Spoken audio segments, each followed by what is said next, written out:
Hey, Hello. what's going on, everybody? Welcome back to Pay the Chat Podcast. Here on this fine Sunday evening, Mr. Sean Michaud, how's it going this evening? My co-host over there. I'm doing well. I'm doing well. How are you doing? You know, Other than my team's losing right now, so yeah, you know what? We're gonna definitely get into that. But Sean, let's not even waste any time. Let's get into.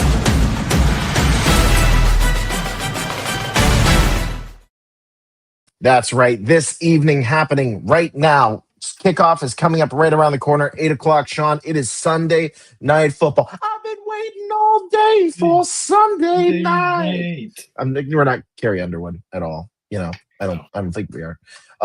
So tonight we have Russell Wilson, Mr. Unlimited, against Patrick Mahomes live from MetLife Stadium. Sean, Giants versus Chiefs. The Chiefs are they could be heading 0-3 in this upcoming game if they can't get pieces together. The Giants looking really good last week against the Dallas Cowboys, even though they lost. Mr. Unlimited looking really, really good. Who do you have tonight in Chiefs versus Giants? Oh God. Because it's the Chiefs. The Chiefs are still the Chiefs. Yeah, I mean, do we see an 0-3 with the Chiefs for the first time in a while? Or do we see the Patrick Mahomes beat out Russell Wilson? That's the question. I would love to say New York, but I got to go with my gut. I'm saying the Chiefs. I wish the Chiefs lose, but I don't think they're going to lose tonight. I don't think they're going to go 0-3. Prove me wrong, Giants. Sean, I'm going with the upset special this evening. Alert, alert, alert, ladies and gentlemen. I got my hands up. I'm going with the New York Giants this evening over the Kansas City Chiefs. I think that we're going to have a big old surprise down there at MetLife. Now, listen, in the past when I've done this, let me be really clear. Let me come off. In the past when I've done this, the Giants have lost like 49-3. Okay. So the history is not there, right? But if the Giants come out strong here in the first half, Russell Wilson, Mr. Unlimited, looks really good, then we're heading down the right path. But as we know, Patrick Mahomes is Patrick Mahomes. Mm-hmm. Or as Chris Collinsworth would say, Patrick Mahomes, man. You know, wherever he does on the Sunday Night Football, he just raves about Patrick Mahomes. It should be a good game. I encourage everybody to tune into that and also double box it up and watch us as well while you're watching the game here on YouTube over on X. But really exciting stuff this evening. We will see what happens. Sean, let's get this out of the way. My New York Jets lose to the Tampa Bay Buccaneers on a field goal today. Your Green Bay Packers, go Pack Go. What happened today against Cleveland? It was disastrous. I didn't watch the whole game. I watched a few clips here and there because I thought it was going to be tonight game instead of the afternoon game. He thought it was Sunday Night Football. He was waiting all day for Sunday night. That's what was going on. That's right. That's what I get for not looking when the next game is. Yeah. But each quarter was pain after pain after pain.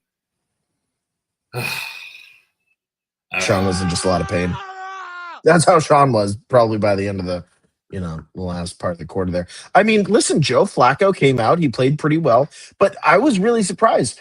I thought Jordan Love would have a field day against this Cleveland Browns defense, and he kind of fell a little bit flat today. Is this a setback, Sean, or are you not worried? Because the Green Bay Packers have been fantastic up to this point. Is this just a bump in the road? I think it's a bump on a really great season. I know this is only the third game in.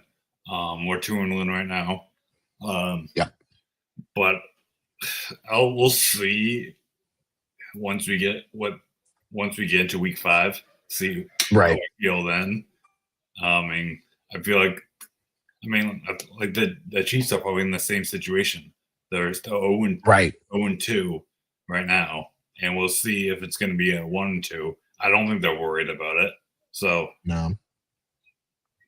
But apparently, I have a fun fact that I got off YouTube. Oh, fun fact, ladies and gentlemen. Apparently, this was the first Browns win against the Packers since 2005. Ooh. And it was the first Browns win.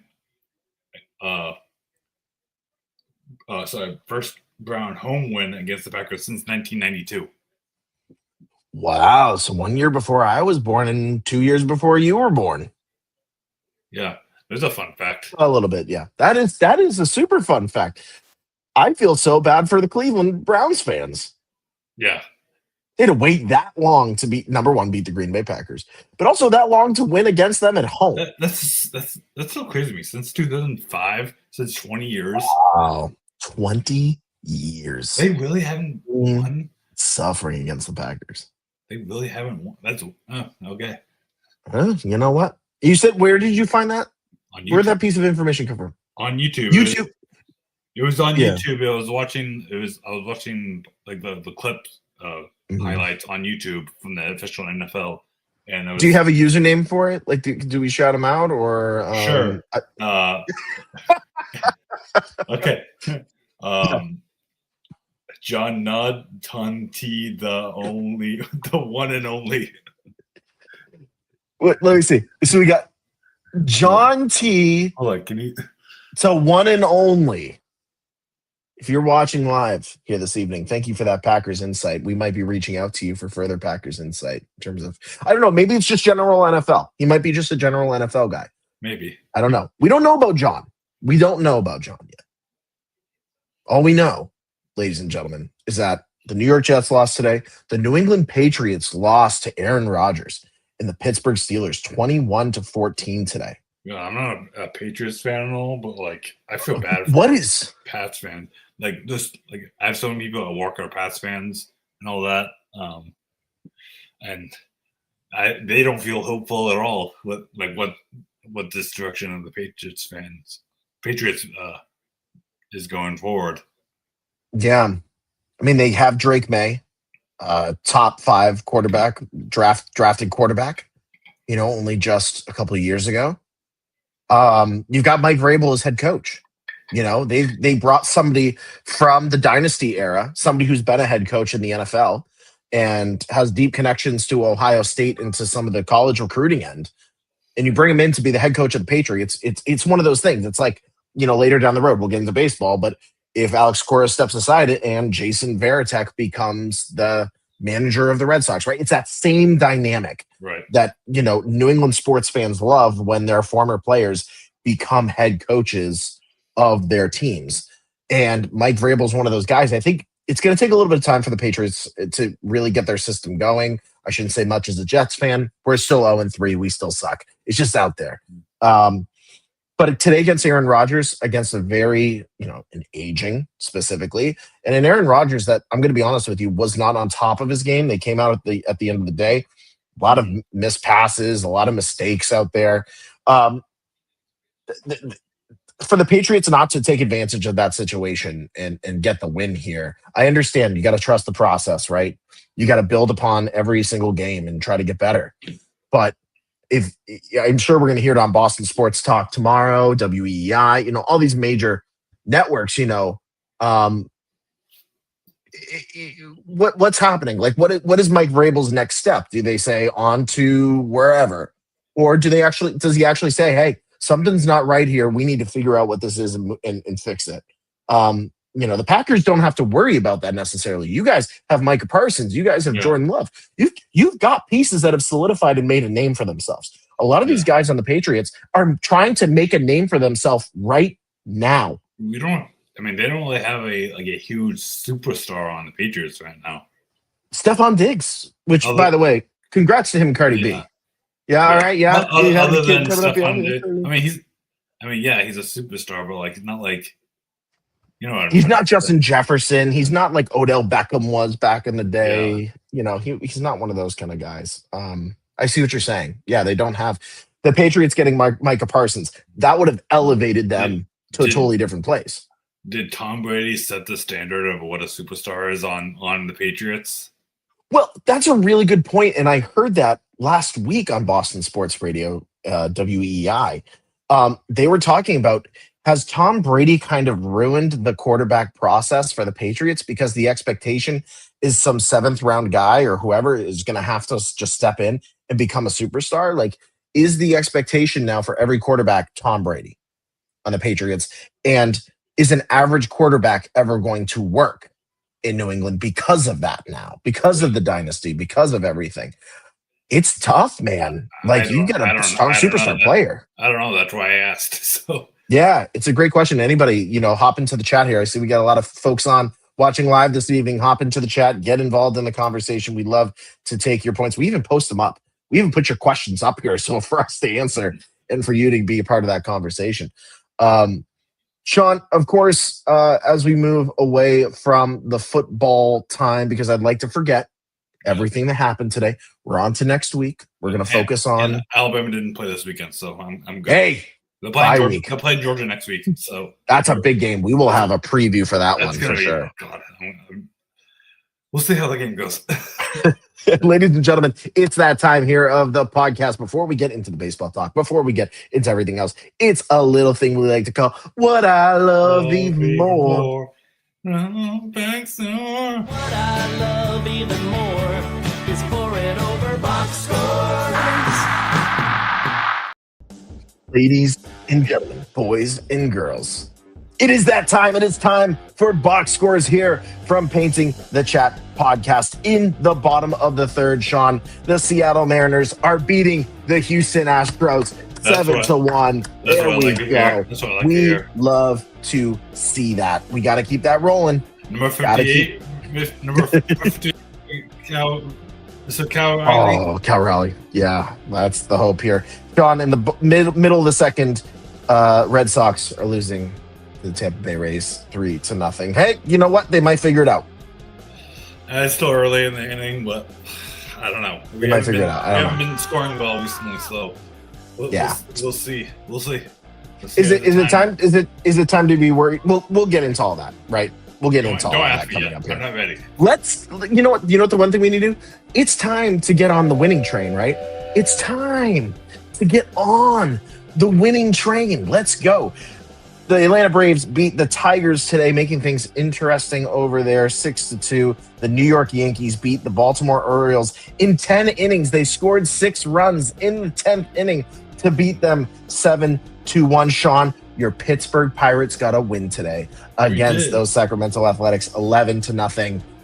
I'm hoping the Pirates are better next year. I really am. We really need that, especially coming. We'll see. We'll see next. We'll see what they do in the offseason. The Cincinnati Reds beat the Chicago Cubs 1-0. That makes it tough for the NL wildcard. My New York Mets, we will get into that. Wildcard races across the board. The Cleveland Guardians lose to the Minnesota Twins today, making things a little bit more interesting for tonight for the Boston Red Sox. They lose 6-2. The San Diego Padres beat the Chicago White Sox 3-2. The Toronto Blue Jays, we want to see them start to lose some games here at the end, but they go out and beat the Kansas City Royals 8-5 earlier today. The Milwaukee Brewers lose to the St. Louis Cardinals. You were going to say something?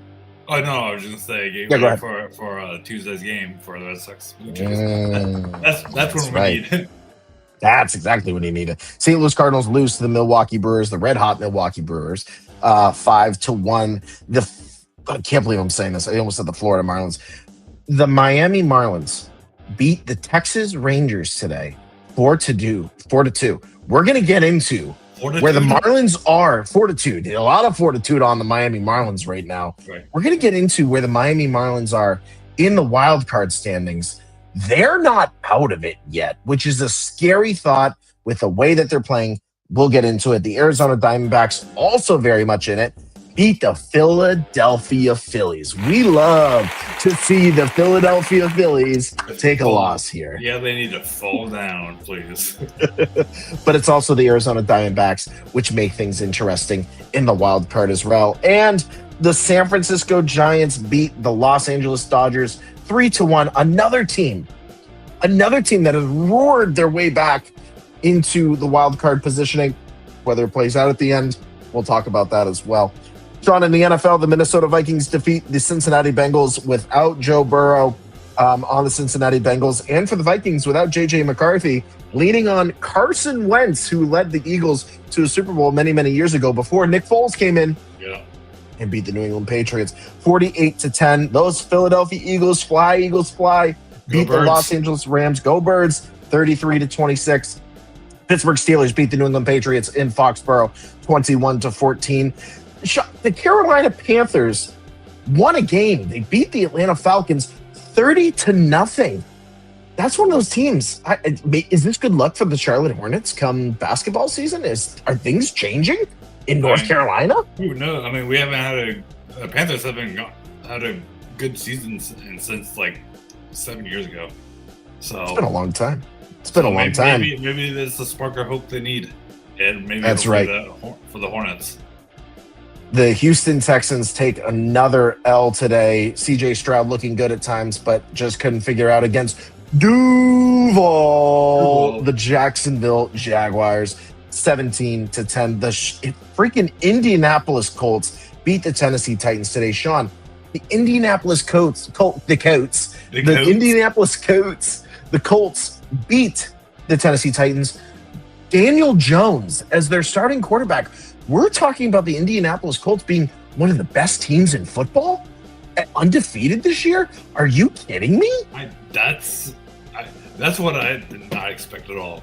In 2025, the Colts being the best team right now. Jeez, chugging along. The Cleveland Brownies beat the Green Bay Packers 13-10 today. We're going to move on from that. We already talked about it. We just want to keep going. The Washington Commanders beat the Las Vegas Raiders 41-24. Still looking good. The Seattle Seahawks beat the New Orleans Saints 44-13. The Los Angeles Chargers continue to look so good with Justin Herbert and Harbaugh to control. A good team this year. 23-20 over the Broncos. Man, you want to talk about the Colts being a great team? Look at what the Chargers have been doing this year. I mean, incredible stuff. Absolutely incredible stuff.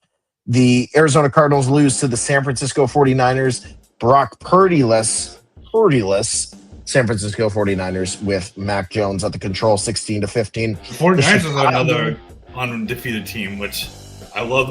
With Mac Jones. I love myself some 49ers. One of my second, third team I like. They got your Alabama guy, Mac Jones, there, quarterback. Yeah, so it's working out. Maybe they'll actually get into to the playoffs this year. Yeah, and the Super Bowl is in San Francisco this year. Maybe could make things interesting for a home Super Bowl for the 49ers. We'll see if Mac Jones can lead them to the promised land. The Chicago Bears beat the Dallas Cowboys. Sad times down there in Dallas. Or as Stephen A. would start saying, is laughing at them with his cowboy hat on and just the disabled Dallas Cowboys, Chicago Bears getting the win today. And, of course, Chiefs and Giants kicking off in just a minute here over on NBC. Chiefs at 0-2, Giants at 0-2. I can tell you the spread right now is Kansas City is favored by 6.5 points. Mm-hmm. But the money line is favoring the Giants tonight, Sean. Really interesting how in the betting world, things are just so different than sometimes we even discuss it. Yeah. It's betting versus actual stats. Versus actual stats. That is correct. And ladies and gentlemen, other than I just also want to throw in for our local sports world here. We have the playoffs too for the WNBA that played. Yes, that's right. Yeah, the Lynx lost today. The Mercury lost against the Lynx today. Wow. Game 1, 82-69, and then somehow the Fevers are really good without Caitlin Clark. I don't. They beat the Aces, which is surprising. That fascinates me. That absolutely fascinates me. Good stuff in the WNBA playoffs. We'll be tuning into those, of course. Just in some local sports news for all those who are following along on social media with tracking the Cats and everything. The New Hampshire Fisher Cats. Jeez, that's the baseball team. The UNH Wildcats lose to Dartmouth in the Granite State Bowl, 27-20. That was yesterday. UConn football still playing well, 31-25 over Ball State. The Jets lose today against the Buccaneers, 29-27. The New York Rangers, of all teams, hockey is back. New York Rangers beat the New Jersey Devils 5-3. And of course, my New York Mets, as we get into baseball talk here, lost to the Washington Nationals at home 3-2. This is sad times in New York baseball. Let's get into that chat. Thank you so much. That was your box score. What I love even more is pour it over box scores. On box score. Sean, let's take a look here. Last 10 for the Boston Red Sox and the New York Mets. 5-5 and 4-6. Let's go. Let's start with the Red Sox. They're over here. I'm watching. Well, 3-0. Well, they just got a hit. Just got a hit. There we go. All right, here we go. There we go. That's what Sean, Red Sox 5-5 in the last. What's going on? Is this the Roman Anthony effect? Not having him in the lineup. What do you feel is the reason for this? I think it's the Roman Anthony effect because we haven't been hitting well. We have been since like last week. I know we talked about it. We are. Thanks, Larry. We are. It's always our. We're leaving runners in scoring position. It's been terrible. Yeah. Our pitching has been okay, but it's usually also our relief pitchers have not been doing the best. I don't know. I think it is the effect of Roman Anthony and not.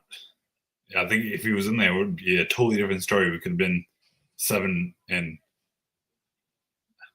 At 7-3, yeah, right. There were some really close games there. Yeah.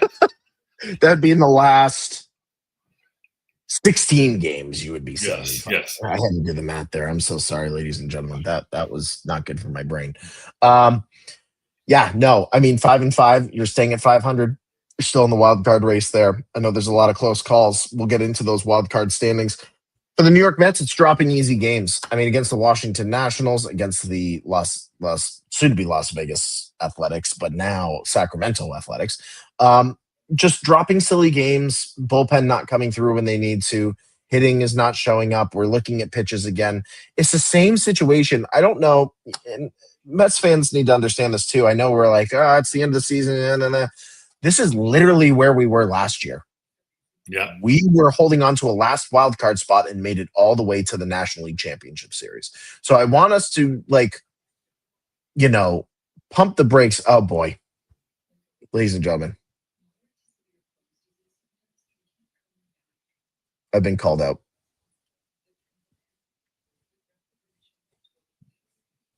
Oh. I'm so sorry. Why did our viewership suddenly go up when I got called out? That's interesting. Would just like to point out your lovely wife put the game on without even being asked. Yes, I have the most beautiful and lovely wife, fantastic mother in the world. Thank you, honey. I really appreciate it. Shout out Shaylin. Shout out Shaylin. There we go. Yes. Everybody out there, we love you. I mean, should I have the game on? I don't know, Sean. 3-0. I don't know if the game should be on, but it's here. It's here. It's live. It's a little live behind me. It's true. Yeah. That's right. So I don't know for the New York Mets. We have the Chicago Cubs coming up. This is an interesting time. I was looking it up. We have these one-game rain-out day makeups that we're going to do. The one thing that's driving me crazy, too, is these one-day rain game makeups that are coming up on Tuesday and Wednesday for some teams. Some of these opponents, these are game changers. These are against teams that are either in wild card position or could make the difference in terms of wild card standings. Oh, the Mets playing a makeup game? I know the Red Sox are not. Yes, we're playing the Cubs in that makeup game. It was a makeup game that was rained out. This is not a series next. Okay. Yeah, no, it's one game. Yeah. Yep, we play the Chicago Cubs. The Red Sox take on the Toronto Blue Jays. Boy, the Red Sox getting a win. Just that one game. Just can we just sweep them? That would be very helpful. Well, let's go for two. Now, here's the question. Maybe you can look this up, Sean, while you got the stats open. What is the Red Sox current against the Blue Jays this year? What is the record against the Blue Jays for them? Because since this is just one game, this is not a full series. This is a one-game rain day makeup. No, it's a 3-game series. Is it? I only saw. It's Tuesday because it's Tuesday, Wednesday, Thursday, and then they're playing the Tigers. So they only have 6 games left after this. Oh, okay. So I'm mistaken. Okay. So again, it doesn't really change anything in my mind. I'm still looking at the year. Yeah, I'd be curious to know because this is a game changer for them. We're 3-7. Okay, so so they still hold a 1-game advantage even if you sweep them. Okay. So you know it's wild. So 2 of the 1 wins we won against, we scored we scored 25 in those 2 games, and then the other 4, and then the other ones we lost. Not usually from only scoring 1 game, 1 run, 2 runs, looking right. So yeah, so if we want to win, we got to score a lot. Yeah, I mean, you guys got to figure out the bats. You need Narvaez to step up. You need, listen, you've had Trevor Story and Bregman kind of step up recently, but specifically Trevor Story has come through in the clutch when needed. So I think, as long as you can keep writing that, it's crazy. I never thought I would say this, but the Bregman Story relationship in the field is like one of the best in baseball in terms of the dynamic between third and shortstop, and then how that translates to at bats. I think you just need Cedon's got to pick up the pace again, right? Like Cedon had such a hot August for you guys, and September's been pretty quiet. Nathaniel Lowe, to be honest, he had a really hot end of August when you guys grabbed him, slight beginning of September here, but he's kind of cooled off a little bit. He's been great defensively, but against Toronto specifically, and then against the Tigers, if you can sweep Toronto and then sweep Detroit, I mean, you guys are clear and safe into the playoffs. That's a lot of pressure. It's a lot of pressure on this team. Yeah. I mean, if the Yankees lose and then if we win against the Blue Jays, maybe at least 2 games, we could be easily clinch it probably.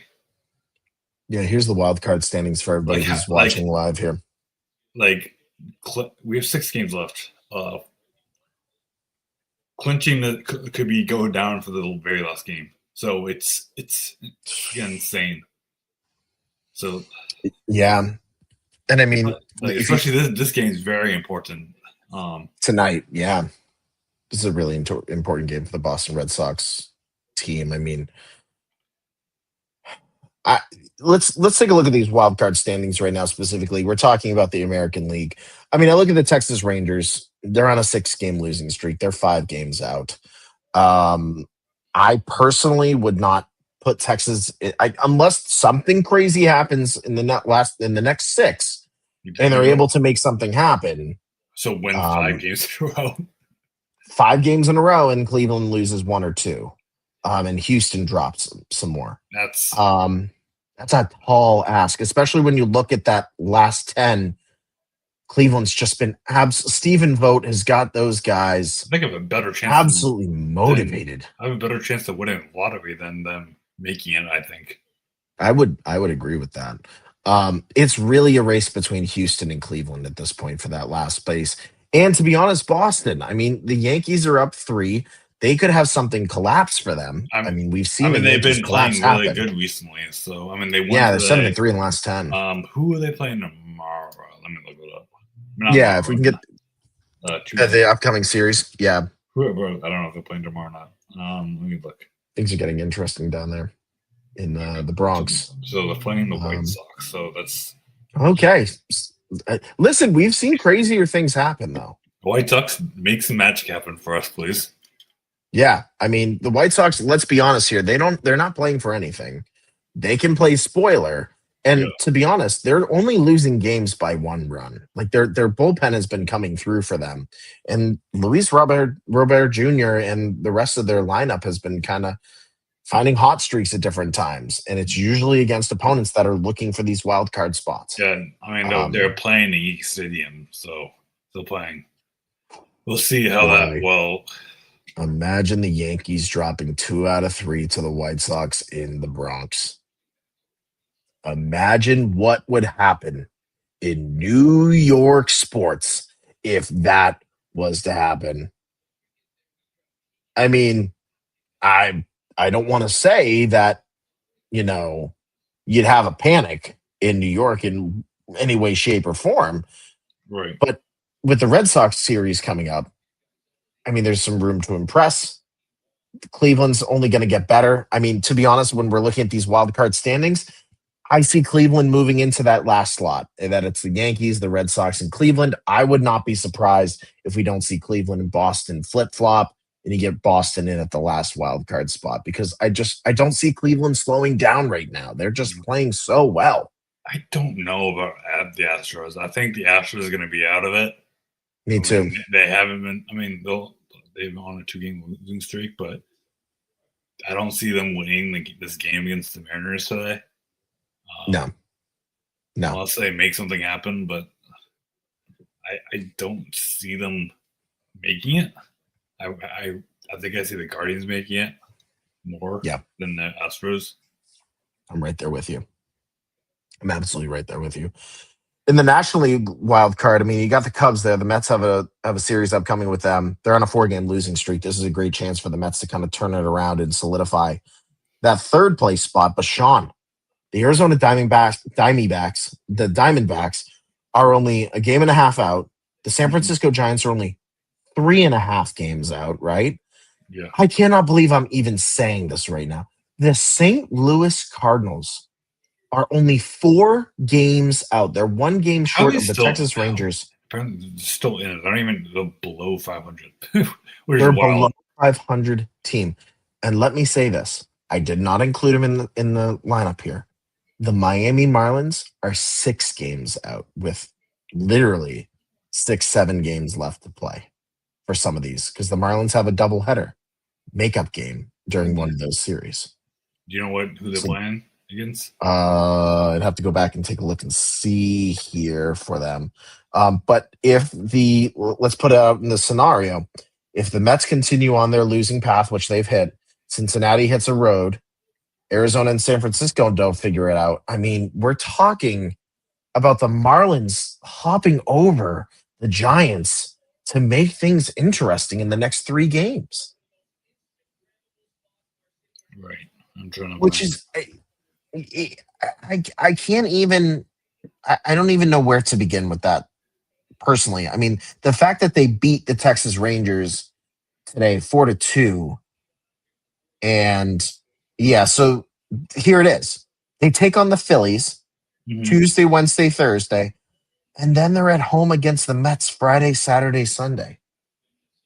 The Mets do not have a good record in Miami, and the Marlins could absolutely play spoilers. The Phillies have already won the NL East. They're going to be resting their guys. Yeah. Miami's got a shot here. Miami's got a shot here to make things really interesting, especially if the Cardinals and the Giants can't make things happen. And I don't. I mean, do we see the Reds lose more? Who the Reds playing? This is just it, ladies and gentlemen. This is what we've come down to. This is exactly what we've come down to. Is who are these teams playing? They've got the Pirates, and then they've got the Brewers. Oh, God. I mean, that may help you a lot at the Brewers. But the Pirates aren't playing for anything either. We know this, Sean. They like to play spoiler as well. It's going to help if the Pirates win the series. I mean, it's going to help you a lot for the wild card. I need the Pirates. I mean, I look at the Brewers series, and Cincinnati does not have a single chance against Milwaukee and Milwaukee. Not come this close to playoff time. I mean, they are a next level team at this point of the year. That's going to help you as well. Yes. But the Mets need to figure it out. And with the Miami Marlins coming up in that last series in Miami, that's the one I'm most worried about. I'm most worried about dropping that series and losing a wild card spot because also, not for nothing, ladies and gentlemen, if we go back and we take a look at the Giants' upcoming schedule, okay? Sean, I can't believe I'm saying this. They open up a series against the St. Louis Cardinals at home, a team also vying for a wild card spot. They can completely knock St. Louis out of this. I think the National League has a tougher wild card than the AL. I'm just realizing. Just by scheduling. The Giants are at home to end the season against the Colorado Rockies. And the Rockies just don't care at this point. Like, they're not even playing spoiler. They just don't care. Yeah. I know we were talking about Devers joining the Giants and them having a hard time. But they've got, I'm going to be honest with you, just looking here, I'm going to go to the Diamondbacks too. Just looking here, I think they probably have the easiest remainder of schedule in the National League. Who, the Giants? Yeah, because the Diamondbacks have the Dodgers, then the Padres in San Diego. And in no possible way do I see the Diamondbacks beating the Padres. Maybe they make it interesting against the Dodgers at home, but they're not going to win that series. They maybe get one game out of that. Look at that. Shoot. Why? You should have stopped at third. We're going to show us stop at third. Are you kidding me? That's going to make a great clip on TikTok right there. See words then. Sean, was that your Frank the Tank reaction right there? It seemed like that was a good throw. That was a great throw, yeah. For anybody watching the Red Sox right now, yeah. Coachman should have stopped him. Jeez. That was your Frank the Tank reaction, slamming the table, the camera shaking. Oh no, that was my elbow that hit it. It's your elbow, okay. I'm gonna clip that one. That was awesome. That was really good. Just for our intro, it's just the camera shaking and your elbow slamming on the table. Not caring about the world, just looking at things. That right there, ladies and gentlemen. No! What are you doing? You know, what are you doing? Sending him from third. Oh, goodness. Oh, so, I mean, the Diamondbacks have a really tough schedule. The Cardinals have a really tough schedule. It's really seeming like it's going to come down to the Reds, the Mets, and the Giants. And I just don't trust the Mets, man. I love this team so much. And we could go really far once we get into the playoffs. I truly believe that. Yeah. We turn it on. We go all four cylinders going right at it. But that's how I feel. I feel like I have no for the Red Sox, even the way they're playing right now. Battle, man. It's the wild card battle. Last call. Last call. Like either our teams are both in or both out. One of our teams in, one of our teams out. It's scary, man. This is the time of year in baseball that I look at, and I'm like, it seems. I mean, for the Red Sox, let's be honest here. Was it like this last year for the Red Sox? No. This is a new feeling. It is, but still, it feels. It feels like they should have it. It feels like it, but at the same time, it doesn't. Because they've been. It feels like sort of like a. That's how Alex Cora is going to feel if things don't go his way. That's how that third base coach feels sending Romy Gonzalez home. That's how he feels. No, I mean, this is the thing. I'll just say this. If the New York Mets, this is going to be, let me be honest, this is going to be the New York Mets in the offseason if we can't get our shit. Sorry, Daisy. Sorry, Mr. Prish-Preed. I was helping some dang monkey find some bananas. Yeah, see, we're going to be helping monkeys trying to find bananas. That's what's going to happen. Stop. Are we going to be happy then by next week with determining the schedule? I don't know. I don't know if we're going to be happy. That's the whole point. Anyway, moving on, Mr. Sean Michaud. We're going to see how this plays out in baseball specifically. Let's get into, before, of course, we get into some of the, some talk about WNBA, whatever else. We had a specific thing we wanted to do for y'all this evening. It is our little fun, right? I think we need that right now. We need some we fun. need that. We need some fun. These are your top 5 for each one of us. Top 5 shortstops that you forgot about. Mm-hmm.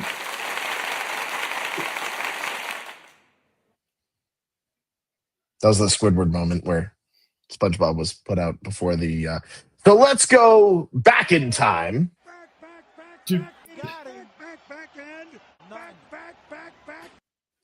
We're going back in time. Sean, kick it off at number 5 for the folks out here. Number 5. I know I was just saying because I spoiled it for you earlier. He's a former Mets.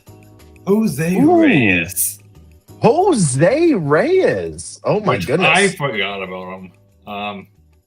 He was such a good shortstop. One of the best mid 2000s Mets shortstop, I think. Yeah. I think you would agree with me, right? Yeah. I mean, Jose Reyes, when you look at all-time Mets shortstops, I mean, he's the one that stands out to me. I just remember him coming into the league 2004 alongside David Wright and everybody else. I mean, he just came in. You had David Wright, you had Jose Reyes, you had Carlos Beltran in center field. That 2006 New York Mets team, Andy Chavez and Pedro Martinez, and I could just keep going on. Billy Wagner closing out the game. That team was super special. Cliff Floyd was on that team. Paul LaDuca at catcher. I mean, fantastic. Carlos Delgado at first base. I haven't heard that name in years. Jesus Christ. Carlos Delgado. Incredible first baseman.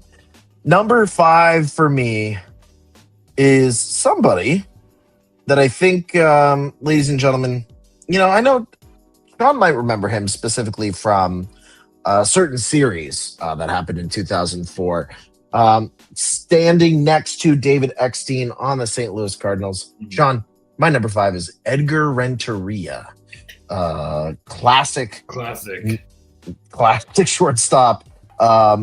If I'm not mistaken, when it comes to Edgar Renteria, if I'm not mistaken, and I want to make sure I have this correct, Edgar Renteria was also a member of the Boston Red Sox franchise in 2005. He played for the Cardinals before that. And for the Boston Red Sox, ladies and gentlemen, you want to know? He hit 4 home runs that year as a shortstop. There's a reason why he was traded to Atlanta that next season. And I remember seeing Edgar Renteria do a minor league stint down in Portland briefly. And I always liked Edgar a lot. I thought he was a fantastic shortstop. I remember his time when he was on the Sea Dogs early, when he was part of the Florida Marlins, when the Sea Dogs were the AA team for the Florida Marlins. And guess what? He's in the Portland Sea Dogs Hall of Fame. So really one of those shortstops that you always look back at and you're like, wow, I remember him on that 2004 St. Louis Cardinals team when the Red Sox broke the curse alongside David Eckstein on that St. Louis Cardinals team. Sean, you're number 4. He's not really forgotten, but people don't really talk about it enough. Former Red Sox, Nomar Garciaparra. Oh, yeah, that's true. We don't talk about Nomar a lot. He's not forgotten. He's like, but he's ones that people don't talk about enough. I loved him back. He was one of the best for that, especially that for 2004 Red Sox team. Yeah. I made him special. That's why he was there. That's all. I mean, that's all I was gonna say about Nomar. Everyone knows who he is, but I'm just putting him because he doesn't get talked about enough as a being up there for shortstop. That's a really good point. I remember Nomar specifically when he played first base for a little bit of time. Kind of he was one of those guys. He was the Red Sox. When they were talking about moving players around from first base to shortstop to third base, and everybody's like, "Oh my goodness, the Red Sox doing all this." I'm like, guys, they've been doing that for years. They moved Nomar from first to shortstop to third. I mean, if I'm not mistaken, in 2003, Nomar had like 5 starts in center field too. The dude was more utility than you give him credit. The Red Sox have used guys in the utility for years. Nomar was a great example of that. I remember when he went to the Dodgers, he did some great stuff out in LA as well. Really just an all-around great player, great Boston Red Sox as well. Yeah. Sean, for my number 4, I have the player known as Cesar Torres at shortstop. Cesar is Torres. Yeah. Cesar is Torres. So I remember him from his very brief stint with the Baltimore Orioles back in 2010. But even before that, Cesar Torres was always a Los Angeles Dodger to me. And you want to talk about something? He was 5'9", 180 pounds, shortstop. Like when we're talking about shortstop, we're also talking about height. Yeah. Like, Jose Reyes was also 5'8", throw the ball, very agile. I remember specifically in, if you remember, on the GameCube, a very specific game called MVP Baseball, 2005. Right. I didn't have the game. I had the PS5. PS5, the PS5 version. Not PS5. PS2. Whoa. The PS2. Yeah. I had a PS2 GameCube, but I remember always trading for Cesar Torres because number one, the Dodgers didn't need much to go and get him, but I always put him on the New York Mets, and I put him at shortstop, and then Jose Reyes at second base, David Wright at third, and it always worked out so well. He's a dynamic player. Was great for the Los Angeles Dodgers. I mean, career average 254, 17 home runs, over 1,000 hits, everything you'd want to see from an all-around journeyman shortstop in baseball. Really great choice there, I think. Sean, you're number 3. I'm gonna go way back even. I didn't watch him growing up, but I remember hearing his name, or in the 90s. I was gonna say Ozzie Smith. Ozzie Smith, my friend, St. Louis Cardinals, correct? Yes. I forget his hold on. I think his nickname was, I can't remember his nickname. Hold on. It was something. Yeah, the Wizard of Oz. The Wizard of Oz. That's right. Yeah. Speaking, like he was also tall. He was a 5'11" shortstop. Mm-hmm. Which was like insane for a shortstop, but like of course you need that. You need that wingspan to get that ball. Yeah. Ozzie Smith. Like, I think he was like one of the first shortstops I've heard of when I was growing up with baseball. It's like, who's Ozzie Smith? I was like, oh, a great St. Louis Cardinal shortstop. That's right. Ozzie Smith is batted 262, only 20 home runs.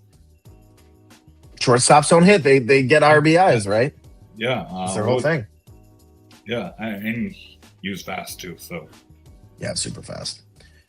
Speaking of a fast player, Sean, you ready for my number 3? Yes. My number 3, boy, talk about a blast of the past for you. This man played for, not only as a prospect, came up through my New York Mets. He played for the Oakland Athletics. He played for the Toronto Blue Jays back in the day. He played for the Boston Red Sox. And he ended his career with the San Francisco Giants. Sean, I think you'll remember this name. I think.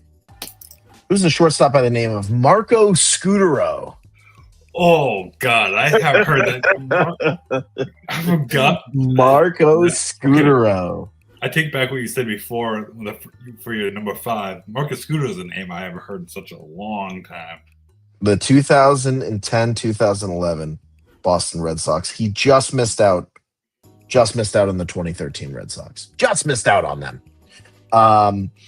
But talk about a guy. I mean, I remember him coming up through the New York Mets in 2002, 2003.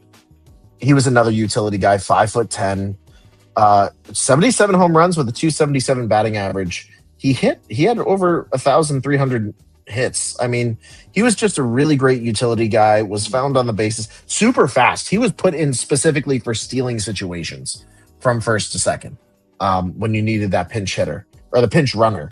And those were the days when you'd get to the 7th inning, Sean. Do you remember these? When we'd get to the 7th inning, you were done with your starting pitcher, but the starting pitcher was also at bat. So you had to get a batter up so that the guy from the bullpen could come out the next inning. Marco Scutaro was that guy for the Boston Red Sox. He was that guy for the Toronto Blue Jays that would come in, get the guy on base, get the lineup moving, and then your next pitcher would come in the 8th inning. Fantastic stuff. Big shout out to Marco Scutaro. I'm sure a lot of Red Sox fans are like, whoa, I haven't heard that name in a long time. Yeah. Just like you did, Sean. Sean, your number 2. He's a former White Sox. Hold on, let me look at. I gotta go back to. You're like, let me look. Yeah. He played for. He started out with the Chicago White Sox. Mm-hmm. Went to the Padres, ended his career in Tampa. He's an All-Star, two Silver Slugger awards. He's known as the Cuban Missile. Alexi Ramirez. Alexi Ramirez. Wow. I remember Alexi. Yeah. I mean, especially during the White Sox era with Ozzie. Yes. Oh, with Ozzie. My goodness, that was the year. So if I'm not mistaken, that would have been 7th grade year. It was 2008 when he started. Okay, so it would have been... That was right when we went to high school. Right when we get to high school, so eighth grade. No, 8th grade. Yeah. 8th grade, yeah. Because I remember specifically the White Sox versus Astros World Series. Yeah, I remember hearing him when I was watching that. I remember Alexi Ramirez. And ladies and gentlemen, that was the last time we would see Craig Biggio and Jeff Bagwell on the Houston Astros together. Later did we know that Kevin Biggio would be in the major leagues. It's crazy to see those former fantastic shortstops like the Craig Biggios and everything watch their kids come up now, like Kevin, and also play shortstop. I mean, we saw Kevin play a couple of years ago with the New Hampshire Fisher Cats specifically at shortstop. And I missed the early 2000 nicknames baseball players had. It was so creative. Yeah. Cuban Missile, what a name! Yeah, we don't have those kind of names anymore. And it's unfortunate in that way. All right, Sean. Mm-hmm. You ready for my number 2? Yes. All right. My number 2 is a man who played, and I specifically remember him with his time with the Philadelphia Phillies, especially when they won the World Series. He had a couple stints with the Philadelphia Phillies, with the Detroit Tigers. I know who you think of. Sean, my number 2 is somebody that goes by the name of Placido Polanco. Oh, that's not who I was thinking of. Ooh, 3 off there then. Yes. Placido Polanco. Absolutely destroyed my New York Mets. I'll tell you who I was thinking of. Because who are you thinking? I think you were going to say Gene Segura. Okay, Gene Segura. Yeah, Gene Segura is a deep cut. Absolutely. We thought Gene was going to go big places and ended up in the minor leagues yet again. But Placido Polanco, absolute machine. His career batting average, Sean, was 297, just sub 300. And his WAR was 41.9. This dude knew how to get on base. He knew how to swing the bat. And not for nothing, was a really great fielder. He was part of the Philadelphia Phillies 2012 team, and then he only had one more year after that with the Miami Marlins. That was actually their transition year, 2013, when they became the Miami Marlins as well, and they thought they could bring him in as a World Series champion to try to boost the Miami Marlins franchise in the switchover. However, Placido Polanco is my number 2. For all you Phillies fans, I'm actually doing this for y'all. Placido Polanco, my number 2. Sean, who you got? My number 1. One. When I saw him, I totally forgot about this dude, and he was such a good player. He's a former. He played for a lot. Probably he didn't play for the Red Sox, but he started out in Oakland, went to Baltimore, went to Houston, back to Baltimore, went to the Padres, went to the Giants, and ended his career off in the Royals. And there's a guy named Miguel Tejada.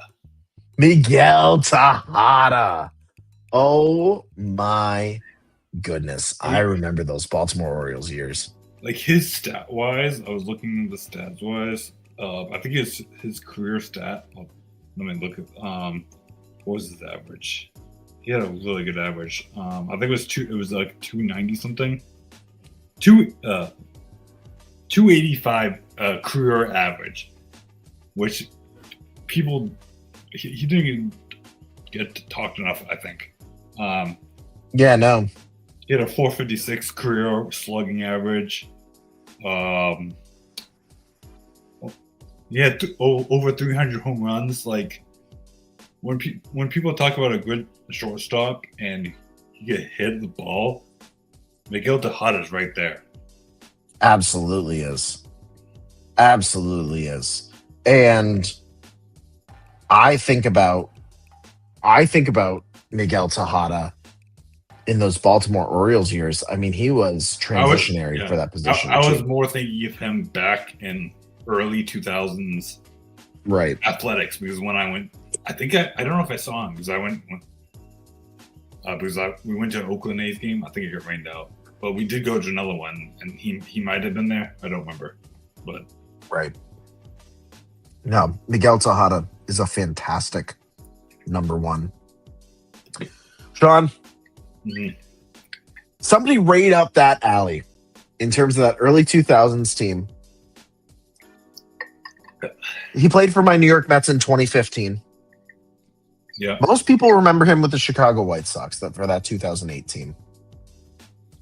Okay. John.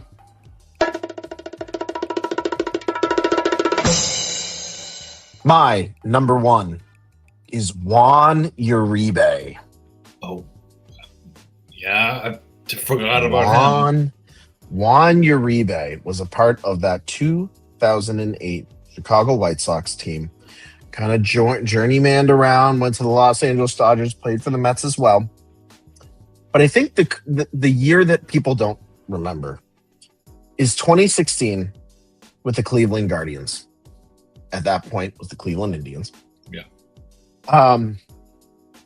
He had a fantastic end of his career. It's hard when, Juan Uribe right now is 46 years old. Who else? Before I'm going to interrupt. You remember who else was on that team? Who else? Marlon Byrd. Deep. That's a deep cut train right there, man. He's not a shortstop, but I just was looking up who was Marlon Byrd played for the Phillies as well. Yeah. He also finished us off with the Guardians in 2016. So they both retired at the same time. Going back, way back. Who also played with the Mets? He did. Marlon Byrd, I remember. I remember him, especially because he played for the Red Sox in 2012. So that's right. Boy, Marlon Byrd, deep cut right there. I forget I even said Juan Uribe. Sean just brought up Marlon Byrd, ladies and gentlemen. That is he's on a shortstop. So forgot about no, but your top 5. We'll do it again with top 5, just from a different position. And if you want to see that, Marlon Bird's going to be your top 5 outfielder. He's going to be on the. He'll be number 5, so you can make room for some others, ladies and gentlemen. Hey, maybe we'll do a top 5 pitchers, forgotten pitchers. Ooh, closers. Closers. Yeah. Well, yeah. If you want to see that, just let us know in the comments. I mean, Josh Beckett would probably be on my list for sure on that one. Josh Beckett? I totally forgot about Josh Beckett. Wait, wasn't he a starter though? He was a starter. Yeah, he'd be on my starter list. No, he's not. You said a closer. He was not a closer. Well, I'd put Julio Rodriguez, the original Julio Rodriguez, on that from the 1998 Seattle Mariners, which is interesting. They've had 2 Julio Rodriguez's in their time as a franchise, which is also interesting. There's also Eduardo Rodriguez, who was also K-Rod, who was also a closer. K-Rod, LA Angels, then off to the New York Mets. Those are some times. We'll get into it. Ladies and gentlemen, we want you to get going this evening. We want you to go watch those Boston Red Sox. We want you to tune in to Sunday Night Football. We want to get in the chat over on X, over on social media as well. Make sure to follow us over there. So I just checked. We got to win.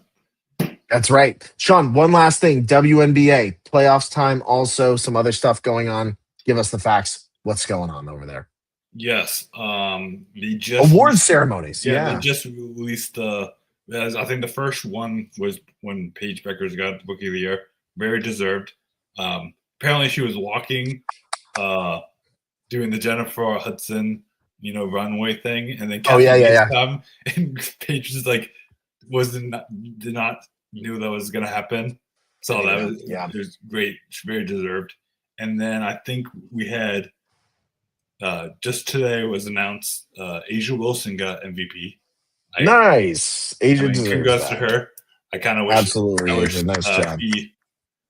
Nafisa Collier would have got that, but can't win them both. But apparently you can, because Asia Wilson and what's her name? Did you lose the name? I did lose the name. Hold on. Uh-oh. And my phone would not be sorry. That'd be right. That's okay. No! What are you doing? No. What are you doing? Alana Smith. I should remember. There we go. Alana Smith. That's right. Both got Defensive Player of the Year awards, which I don't like that they did a co-awards thing. I love that. Codependent. No. The basically a participation trophy in that way. Yeah. That's not what we're supposed to do. You're supposed to get awarded for being the best. You can't do that. Right. I mean, imagine doing that for MVP. Especially, or imagine doing that for Rookie of the Year for the NBA. I can't. It's never happened. It was why? Like you said, it's just a participation award, honestly, at that point. So you're hoping that they fix that going into next year and they say it's clean cut. I mean, you look at the AP polls, right? The Associated Press polls. When they choose the MVP in football and whatever else, it's a straight win. In baseball, it's a straight win. You win that. They also give out other things like gold gloves. They give out the silver slugger. Maybe basketball also needs to do that as well. It's like a tiered system in terms of, participation. Yeah. In getting those awards. But I've never seen that in NBA or WNBA sharing a trophy. Weird. Sharing a trophy other than getting the actual trophy. Sharing a trophy other than getting the actual. But you get rings, so. You do get a ring. Best friends forever. Best friends forever. Ring. I don't know. That's my thought on. There we go. I'm sure we'll get more details. I'm sure there'll be some controversy on social media about it as well that we will pick up later on this week here on Painting the Chat podcast. Sean, it's that time here of the podcast. I got nothing. I'm ready to go and see what's going on in the baseball world this evening and in the football world as well. Looks like we got 3-1 Tampa, so they got the run back. Hopefully they can do more. Yeah. Hopefully they can do more. That's what we need. Home run right here, tied up. There we go. Home run right here. Watch. Ladies and gentlemen. I'm going to call it, and it's going to happen. Ready? Just watch. Just watch. No, it's That's what I want. That works for me. All right. Yoshi made you it guys happen. follow me on Twitter. Oh, sorry. Plug time. I Plug time. have a Go. way hard time. You guys follow me on Twitter at Shomer Show 1, Instagram at It's Zone Z, and you could find me on TikTok. So awesome. What can the Yeah, you guys can follow me. Yes, they can find me here on X at X_Robin W Vogt, over on Instagram at IG_Robin W Vogt, over on TikTok at Robin W Vogt. Make sure to follow Painting the Chat podcast here on YouTube. Make sure to subscribe, like, and turn on notifications for everything happening, breaking news, and just all the sports talk that we got coming up down the road with the MLB playoffs. You've got so much more Painting the Chat, of course, coming up. And also make sure to follow us on X at Paint the Chat Pod, over on TikTok at Painting the Chat Podcast, on Instagram.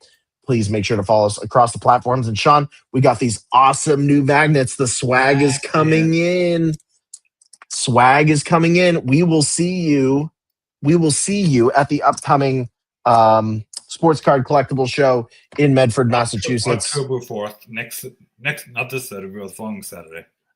That's right. The Collector Expo. We will see you there once again. Make sure to stop us. Grab a magnet. Grab some stickers. We got Fly the Banner stickers. We got the PTC exclusive Wildcat stickers. We would love to trade. Yeah, I know. We got some good cards. I'd like to do some trading for sure. There's some certain cards I'm looking for. So hopefully we'll see. That's right. For my co-host, Mr. Sean Michaud over there, this is Robin Vogt signing off here on this lovely Sunday evening. Have a fantastic week. We will see you all very soon and see you across social media for the Painting the Chat podcast crew. Have a great night. Enjoy sports. Be well. Be safe. See y'all. Have a great evening. Sorry, Daisy. Sorry, Mr. Prish Preed. I was helping some dang monkey find some